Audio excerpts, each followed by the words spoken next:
Hiç çocuğunuza bağırdınız mı? Çoğumuz bağırdık. Asıl soru şu, sonra ne yaptınız? Bağlanma araştırmaları gösteriyor ki, ilişkide asıl güveni oluşturan şey hiç hata yapmamak değil, kopuştan sonra yeniden bağ kurabilmektir. Psikolog John Bowlby, güvenli bağlanmanın tutarlı ve onarılan ilişkilerle geliştiğini vurgular. Yani mesele bağırmak değil, bağırdıktan sonra susup geçmek. Çocuk o zaman şunu öğrenir: hata olduğunda ilişki tehlikede. Ama siz dönüp şunu derseniz, az önce sesimi yükselttim, bu doğru değildi, üzgünüm. İşte o an iki şey öğretirsiniz. Hatalar insanidir ve ilişki onarılabilir. Bu çocuğun ilerideki ilişkilerini bile etkiler. Mini uygulama, göz hizasına inin. Kısa, net bir özür, savunma yok, bahane yok ve bir cümle daha ekleyin. Bir dahaki sefere daha sakin olmaya çalışacağım.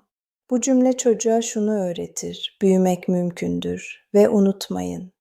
Onarım yapan ebeveyn zayıf değil, duygusal olarak güçlüdür. Son bölümde kimliği güçlü çocuğun nasıl göründüğünü konuşacağız.